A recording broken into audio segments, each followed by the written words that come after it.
Welcome to the Future Jam. We're back here with Harrison. I'm here. We don't have a guest today.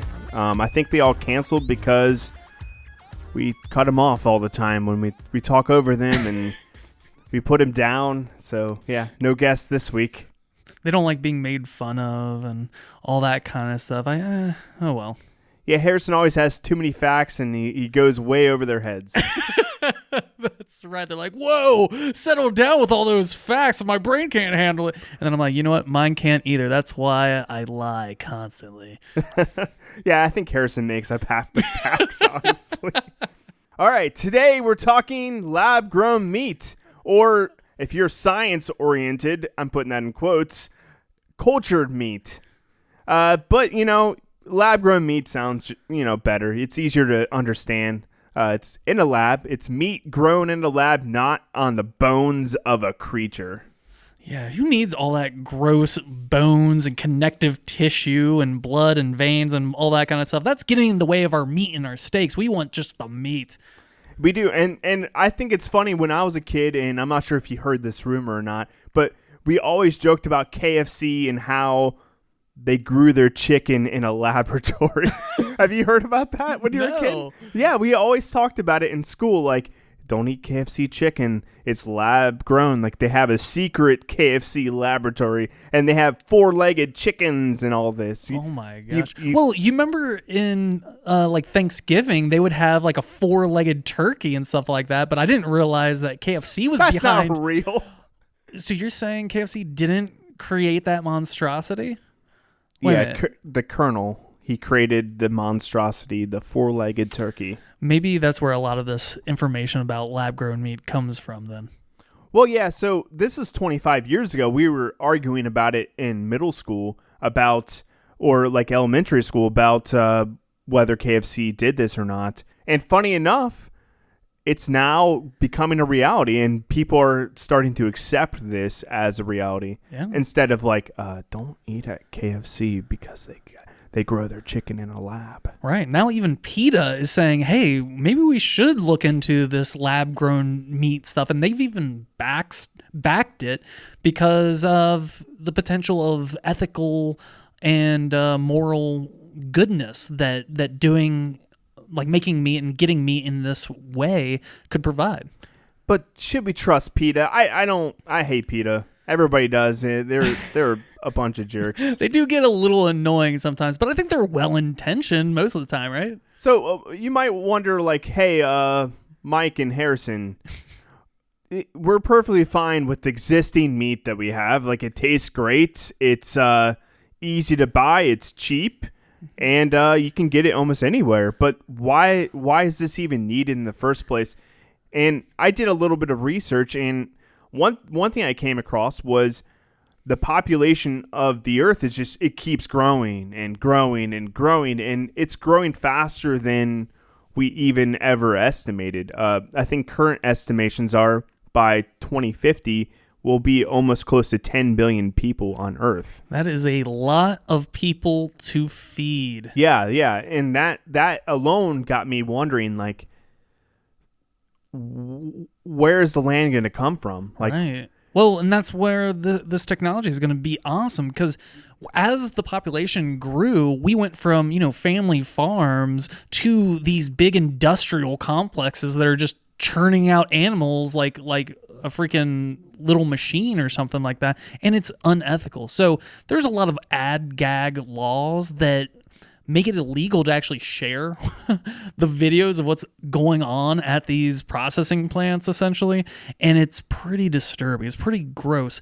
But as our technology and all this stuff are growing, we don't want to just kill off half the population. We need to find an ethical and better way to feed them all. Yeah, and we're not going to just stop eating meat. We're not going to just go and say, hey, we're running out of land. Let's just start eating like vegetables all the time. That would be boring, right? Right. It's not something everyone could do. No, so they're saying the normal omnivorous person, just to support their yearly intake of food, like not just meat, but also vegetables, that needs 3 acres of land. 3 acres of land to support that. And say the normal vegan, a person who doesn't eat meat at all, they're saying that they only need 1/6 of an acre of land. I heard that too. That seems cool. Like I haven't seen a lot of details into those numbers to like figure that out. So like I wonder how that's possible. Like are they building up off the ground and using like a small amount and using more like, airspace to get that number? On 1.6 I mean on a small plot of land, you can keep regrowing crops throughout the year and rotating it in and out. And obviously that's not just saying one equal square of land, it's saying spread out across the globe, this much land can feed because if you think trees grow upwards, so if you're eating food off of trees, those grow upward and they don't take tons of space, but they do produce a lot of food. I think what I needed to get my mind wrapped around is they're probably taking into account grazing space for the animals as well. Yeah, so that's exactly grazing space. So that's why if you're a meat eater, you have to account all the extra space to house the cattle. And I'll get in that in a second, like just how much that actually takes up. But currently, there's about 7 billion people on Earth, and that equates to about 1 acre of land per person because there's about 7 billion acres of arable land. So in a sense, they're saying meat eaters are using more land than, like, they're saying each person technically gets an acre of land. We're not really seriously breaking it up that way, but we're using more land than what's available. Right, and especially with how populations are going. And if we use all that land, then the whole system breaks down, and all the cycles that allow for perpetual, all the cycles break down. And not a good thing. And raising livestock takes a lot of land, and it causes a lot of it causes a lot of damage to the earth. It also causes a lot of pollution with just like all this like methane and whatnot. At least with plants, it's oxygen that is their poop instead of methane. That's true. And just to make land for cattle and like different animals to graze, you have to cut down forests. You have to worry about water pollutions and air pollution, like you were saying. Greenhouse gases like the methane, all that greenhouse gases created from the waste that exists, and global warming. We don't, that's just something we can gloss over. That's a whole episode in and of itself. There's so many things. Desertification. That sounds tasty. Where it turns land into tasty desserts. I think, but I think they're talking about a desert, which is not tasty at all. And there's that's the worst kind of dessert. All sorts of things. Sandy desserts. Erosion. So you have to worry about like soil coming down on top of you while you're walking down the road. Like if you're walking down a hillside, cows just tumble down the hill with the soil. You have to worry about that. And obesity. You have to worry about human obesity because if we eat tons and tons of meat, the more meat we eat, the more obese we become. But that's kind of, I thought it was the more Fritos you eat, the more obese. I think that's probably more true. Yeah, I eat a lot of meat, and I think Atkins diets, but this is a whole nother subject. But yeah, Atkins diets actually are like 99% meat, and it's like slim you down real quick. It's crazy. But so what's really interesting about this idea is you might be surprised. It's actually been around for a lot longer than you might think. And this even goes back to, I think it was like World War I or World War II times. Harrison, you've had so many problems with knowing what World War I and World War II was in past episodes. Damn it, what did I do? You didn't know Japan invaded China in World War II. Well, just because I don't know everything doesn't mean I don't know enough. Harrison, you're supposed to research everything on the face of the earth. Like, you're supposed to know everything. Dang it. I want you to know every single piece of knowledge that's available to mankind. You're supposed to be my encyclopedia, Harrison. Should I also know like where each individual molecule is at every given moment during things as well? Yeah, you're basically the podcast god. Darn it! Yeah. That's too much power. I can't handle it. You were sort of right. In 1931, Winston Churchill, we all love that guy. He's a portly, jolly fellow. And he said, in an address, he said, I quote him, we like to use in quotes here, air quotes, "We shall escape the absurdity of growing a whole chicken in order to eat the breast or wing by growing these parts separately under a suitable medium." So even back then, he realized, hey, all these animals are taking up tons of space, and it takes lots of resources just to feed these animals. So he's thinking even way back in 1931, and people are thinking way back then that there needs to be a better solution. It's pretty wild. I mean, you always hear that the government is like 10 years ahead of what we know about as far as technology, but isn't that wild to think that freaking Winston Churchill was already kind of envisioning this kind of technology and how it could change our lives for the better? It's just wild. Just like how man envisioned flight way before we could ever fly. Right. And I think it just takes vision, and just enough vision, it creates reality in and of itself. Like, people take that vision and research it and create something out of it. Because in 1971, that's when we started actually getting workable parts to this whole lab-grown meat thing. I guess muscle fibers were first designed in 1971 in the lab, so they could make lab-grown muscle fibers.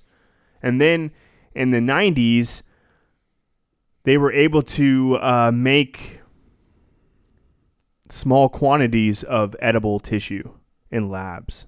Now, in the 90s, though, I don't know if they were necessarily trying to grow them to be eaten at that time. No, or was that just for figuring out how to grow from stem cells? I think it was all... They originally didn't go into it thinking, hey, we're going to grow food out of this. I think they were trying to develop cures to diseases. Right. With stem cells, different cures to disease. And I think later on they figured out, and I think NASA was one of the first organizations to realize, hey, we could grow food in space. Yeah. And that's one of the cool things about science, and what interests me is you end up trying to solve another problem, you end up solving something completely separate.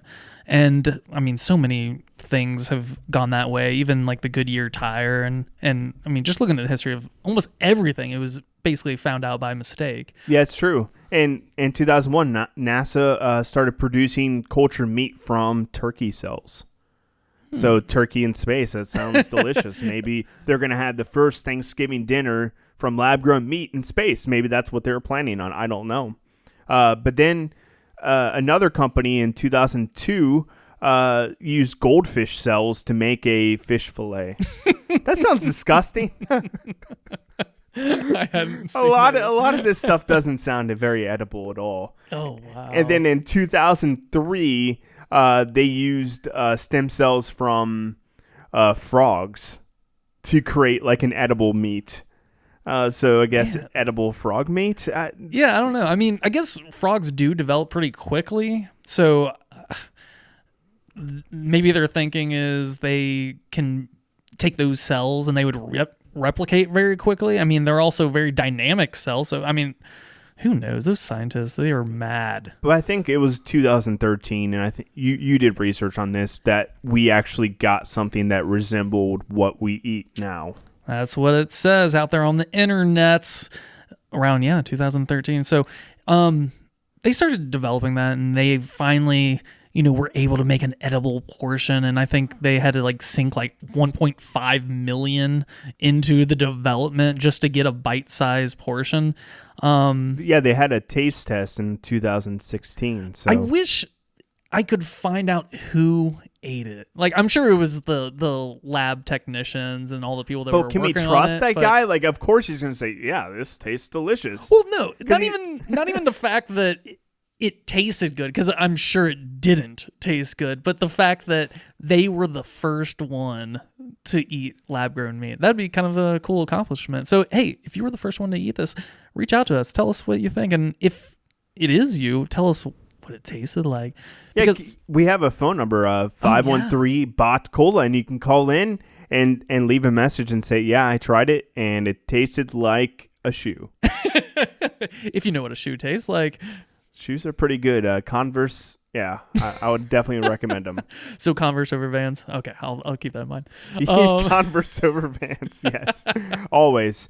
Yeah, I think the prices are astronomical early on. Like, I think the meatball from 2016 cost $18,000 per pound, which is crazy. That's still super expensive, but that's not $1.5 million, that's for sure. Just think going to the grocery store and like getting, I'll take 1 pound of the lab grown meat, and they're like, all right, that'll be $18,000. I have to take out a loan. Yeah. Do you take a loan? Oh man, that'd be insane.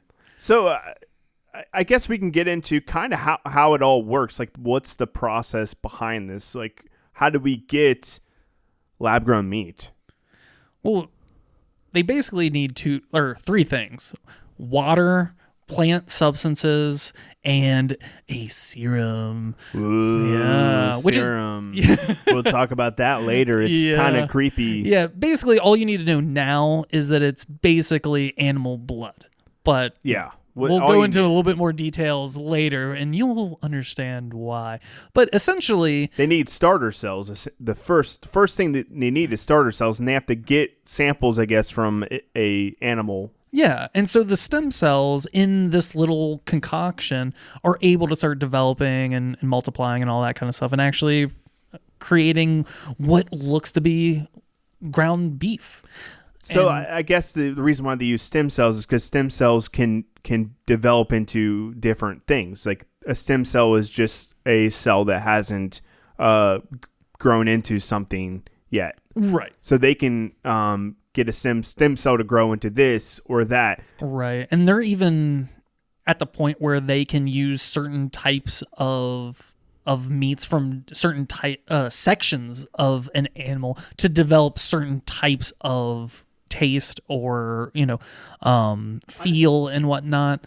Yeah, but right now, as far as the meat goes, like, once it's actually developed, it doesn't look exactly like regular steaks or any of that kind of stuff. It's a little bit more pale. Like I said, it's kind of more of a ground beef kind of look. There's different types of cuts they can get, though. I mean, there's different they're developing that. They're developing it because they don't want it to be just one singular product. They're trying to go after all meat products. They're trying to say, hey, this is a steak, this is ground beef, this is lamb, this is chicken. They're trying to go after all meat, not just one. And the second method, real quick, they need a growth mechanism. So they get the sample, and they have to grow that sample in the lab because they're not going to keep getting samples and samples and samples. Mm-hmm. They want to take a small sample and grow that from there and keep feeding it and feeding it and feeding it. Right. So those stem cells, like, once you get that sample off of the animal or whatever, you don't have to get another sample, and it's a perpetual thing. So yeah, that's pretty ethically awesome. But here's the thing. Like, I don't think they're at the level, like you mentioned, they're trying to get all the different types. I think they're still in the development stage of getting one solid product. I know they sell patties at some, like, really, really fancy restaurants, but because they don't have, like, the connective tissue to be able to make a steak kind of thing, they still have a lot to develop. Yeah, there's a lot of work, and they'll probably get this one down and bring that to store, and then develop this other part of the product later on, like chicken patties or chicken breasts, like something that resembles a chicken breast. Well, this technology could make meat extremely, extremely cheap once the processes are developed more and more. So eventually, I think so. And like, real quick, the third step, because we're getting off onto a tangent, is they have to scaffold the meat. So to make a meat three-dimensional, they have to build it in a way where they scaffold the cells together to, like, layer the cells. And they even, to mimic, like, an animal's movement, animals move and, like, the muscles develop, they move the meat as they're developing it and stretch the meat to develop those fibers. But then all the veal consumers are like, Muscles don't need to move. That's why I put my cows in boxes. Well, that goes all the way back to your whole thing is they're going to develop products for everyone, probably. If you like baby animals and you like eating baby animals, they'll develop a product for a baby animal. There is no scaffolding process in this lab-grown meat. And you're right. It would go, like, theoretically, once you get the samples, it'll go on forever. And they could just keep growing this meat perpetually. So that's the benefit is they don't have to keep, well, if they figure out ways around certain things, they don't have to keep killing animals and keep killing animals. Yeah. So, yeah, and I think one question, or we have a bunch of questions. There's lots of questions, but I think one interesting one is, will be healthier than eating regular meat? Yeah, that's a great question. From my research, just from the fact that it's going to be grown in the lab, I mean, think of all the different things you can avoid. You know, there's going to be the, what is it called? The preservatives in like the cultures that are growing this meat. To prevent it from getting moldy and stuff. Yeah. But, I mean, there kind of has to be preservatives in this kind of thing. But you're also taking in factors of the animal isn't breathing in a bunch of toxins in the air. You know, it's grown in a lab. So you know, like, all the variables that are going into this. So it's going to be a very pure meat substance once it comes out. Yeah, I find it interesting. You know, we have vitamin D fortified orange juice. So they can technically fortify this meat with additional vitamins. I didn't even think about that. Yeah, so they could fortify the meat with additional vitamins to help, like, make the meat actually more healthy to our bodies. They can get rid of saturated fats because saturated fats come about the way from animals. Right. Saturated fats are from animals, so they could replace those fats with like a healthier variety of fat. Definitely. So they can go in and kind of restructure and make a better meat from the ground up. I'm not sure if it'll taste as good because saturated fats taste delicious. Oh, I know. See, and that's one of the big things is the taste from especially what we have now. It's definitely been said it's a little bit lackluster, but it's nothing that spices and, you know, all the flavorings of cooking can't overcome. That's true, but is it going to be tasty enough to win over like the majority of consumers, or is it going to be a small market? Well, if you get the price down, it could definitely win over a lot of people. And the fact that there's a lot of people, even me, I eat vegan burgers and veggie burgers and stuff like that. But do you enjoy them? Oh my gosh. Yeah, there's a really good cafe right down the street that has an awesome veggie burger, and it's mostly like black bean and all that kind of stuff, but I definitely see it kind of almost like a filler type of thing, like a lot of people have done and have created all kinds of awesome foods. Like Geta is kind of like a filler type of food that uses you're meat right. And kind of is able to expand the longevity for, you know, its use. But you've watched videos of people like eating this fake meat, and it's do they look satisfied?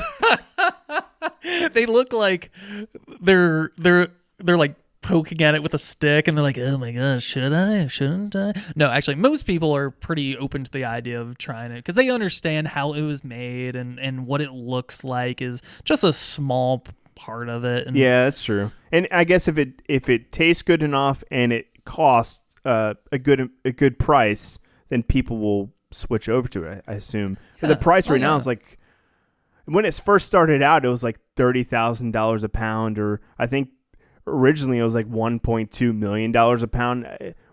We've seen prices all over the board, but the cheapest price I was able to find was like $11 a pound. Right. That's reasonable. Yeah. Now, it's not quite at the point where it's worth buying over an $11, you know, meat that actually has like all the fats and all that kind of stuff, but it's getting there. It's getting there. But I know for a fact I would rather eat a lab-grown, you know, burger than whatever meat kind of substance that McDonald's or someplace like that is using. If it was the same price, you know, hands down, it's got to be like 9 out of 10 people would agree. Yeah, they've tried different things in the past. I think Sonic's was trying a burger that was part beef and part mushroom. Oh, yeah? Yeah, and I haven't tried it yet. They released it a couple months ago, but there's different ways to go about this, and you can use less meat, you can use no meat at all, or you can use lab-grown meat, and the future might just be a combination of everything. Like, the future's not just going to be lab-grown meat. The future's going to be better vegetarian options, better ways to raise animals on the farm. It's gonna be a combination of those. Definitely. And kind of going back to the veggie burger kind of thing, that is something that I never thought was going to be possible, was a good tasting veggie burger. The ones at work are terrible. Oh, really? Yes. Oh, man. So I definitely believe in all the creative people out there. So if you're listening and you're a chef, I believe in you. I want you to make the most delicious lab-grown burger that the world has ever seen. And I guess right now there's just small laboratories that are making these, and you've seen that it's scalable. Oh, definitely. Yeah. Like, so once the technology gets there, I mean, it takes I think I saw it takes like 6 or 8 weeks for it to actually be able to grow up to the amount that would be edible. You know, as far as like that's a long mass. time. It's a long time. But think about it this way: cheese takes a long time to Oh, culture, gosh. and we eat cheese like by the mass, and there's enough cheese for all of us. Definitely. So if they can do the same thing with cheese, they can definitely do it with lab-grown meat, right? Exactly. And when you cut out the grazing space that these animals need and all the waste that they, produce, I mean, honestly, as soon as I started researching this, I went into it thinking I was going to find like a dead end and the technology hadn't really gone anywhere or something like that. Yeah, but there's not a lot of negativity around it, honestly. Yeah, exactly. I haven't really been able to find very much at all, except for that blood substance, which it's so creepy getting into how they get that. Yeah, that's currently. a ethical consideration I'd like to get into. So the question is it vegetarian? And lab-grown meat can be vegetarian, but for the most part, it isn't. And we'll get into that real quick. Well, I think it would be technically vegetarian, but it's not vegan. Well, maybe it's not vegetarian or vegan right now, depending on how it's grown. And the most common way to grow it is by using FBS. And FBS, there's a reason why they acronymize it. Is that kind of like IBS? Irritable bowel syndrome, yeah. It's kind of like irritable bowel syndrome. It's just as disgusting. So in order for these cells to grow in the lab, they need to feed it with a growth serum. And we talked about growth serums earlier, that how important they are to even make lab-grown meat. And the most universally available and the one that works on almost every type of cell is FBS. And FBS is fetal blood bovine serum. Ugh. Yeah. So if a cow that's coming to slaughter, so a cow that's being slaughtered, if it's a female cow, and they kill it and they find that it's pregnant. We should probably put like a viewer discretion, like, hey, if you have a queasy stomach or something like that, we might want to just skip the next minute or two. If you're a very sensitive person, how about I would this? skip How about this this sentence. Let's just reduce this down to they basically have to extract blood out of baby cows. let's make it graphic. No, I don't think people can handle it. To know. You need to know the truth. Ad gags can't stop me. They need to know the truth, Harrison. They need to know the truth. They take that mama cow. They kill the mama cow. Get that beef. Oh my gosh, we're having technical difficulties. And they find there's a fetus in there. Oh, you do. Well, people have to know, Harrison. Look, okay, if they're that interested in how they extract the blood out of a cow, then you go and do it yourself. But we're not talking about it in that much detail right now. Well, people have to know how they get lab-grown meat. You know what, Mike? The thing is, no. For people who are consuming. No, but Mike, for people who are consuming these products, they need to know where they come from and bovine serum. But this isn't the only serum. It's the main way. It's the main way. We have to know. We have to know. We have to know. Mike, but Harrison, there is this is another an interesting podcast. They have to know. Just let it get out there. Another serum. No, that is plant-based. We'll talk about it in a second. But they have to know how shocking this one is to know why we need to use the other one. All right. So the bovine serum, they take the baby cow and they inject the heart while it's still alive and remove the blood. And they use that as feed for the cells. And so that's disgusting. And I guess you at home, you might be gagging at this time. I'm gagging just saying the sentence. But I'm laughing, but not at the baby cows. No, Poor it's baby disgusting. Cows. So it's universal and it's easy to get. So that's what's used right now currently for most of these experiments. But Harrison's saying, and he wanted to interrupt me, but I stopped him. He can't interrupt. You can't interrupt the realness. You can't interrupt the realness of life and how food comes about. Things got real. You gotta know. You gotta know these things. If you're gonna eat it, you gotta know. If you're not educated about the food you're eating, then you probably shouldn't be eating at all. All right, from this day forward, I am not eating at all because I refuse to understand where my food comes from. That is correct. But I eat all types of meat. I don't really care. But there's another way. Like there's a way to feed these cells without using blood. And the other blood method is also equally as disturbing. So when you go to donate your blood at a blood donor, after 5 days they have to toss it out. So what they do is they actually filter that blood out and get platelet lysates, and they use human blood platelet lysates to feed cells in like experiments and like coming up with like new drugs and all sorts of things. So now that we got everyone so excited about all the possibilities of these lab-grown meats, now all they can think about is, oh man, but now it's a bunch of human blood making these things. Well, that's the gross! The other option. The other option is to eat human blood like grown meat, and there's a third way, Mike. There's a third way.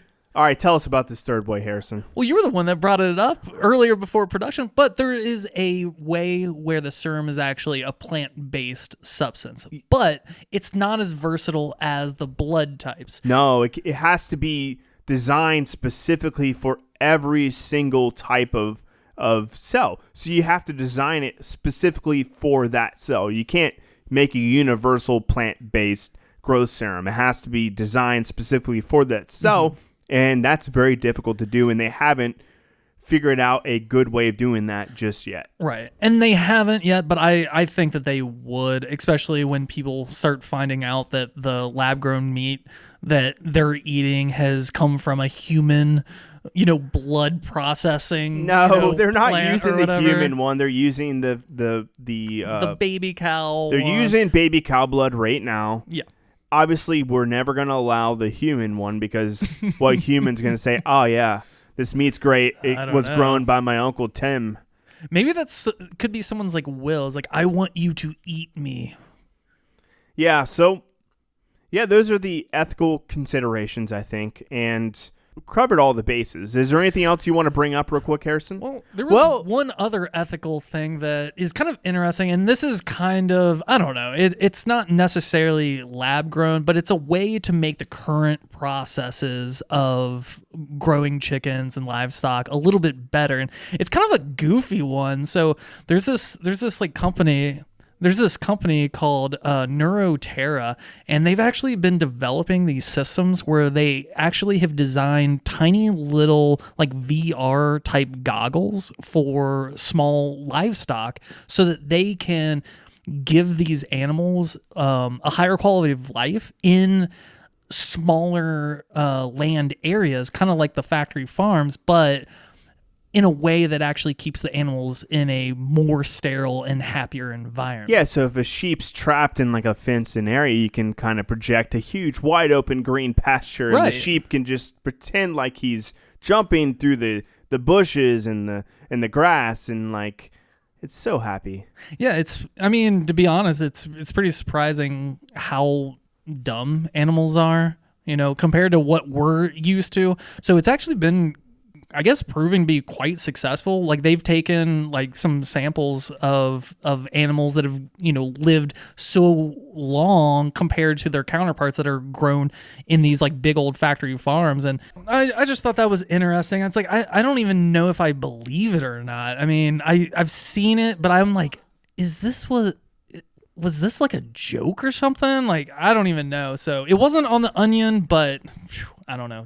Yeah, I think to outfit a whole farm with these VR goggles, they're charging about $300 a pair. And just to retrofit the barns with all the computers and servers needed to run these goggles, that's upwards of $200,000 just for an entry level server farm for these animals. And that's an ethical consideration because that's a lot of energy to make these animals believe they're in a fairy tale. Now, they also, I think they somehow were trying to integrate like the blockchain into this technology too, to kind of counteract the energy and the monetary processes. Yeah, they'll use a blockchain to keep track of their memories. So if an animal experiences like a very memorable like experience within it, they can track that and log it into the system. And then allow the other chickens to have a better experience as well. Because the happier the chicken, the more it grows. I mean, they it's can proven.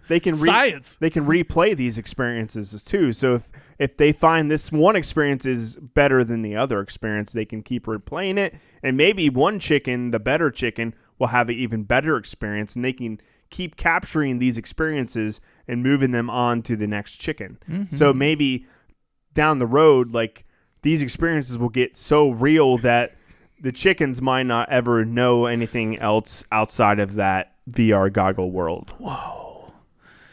So but the question is, how do they procreate?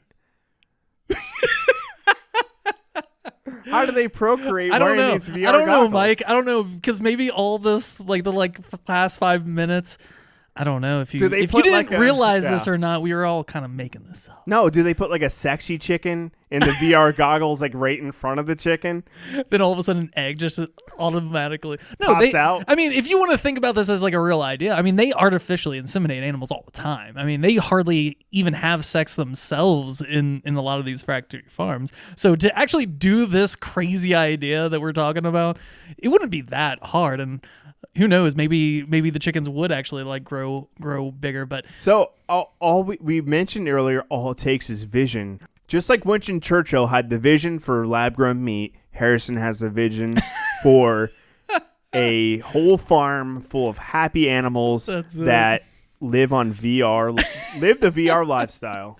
All right, hit us up on Facebook. Join the discourse page, and we've had a lot of comments in there lately. We'll post questions in there throughout the week and get your guys' feedback. Let us know what you liked. You can call us on our number, 513-BOT-COLA, and leave us a message if you have any other ideas or like complaints about like what we presented today. Then join us. Did we trick you a little bit on that chicken VR thing, or did you at least think it was funny? Let us know. Yeah, leave us a message if you've tried this chicken VR thing at your house.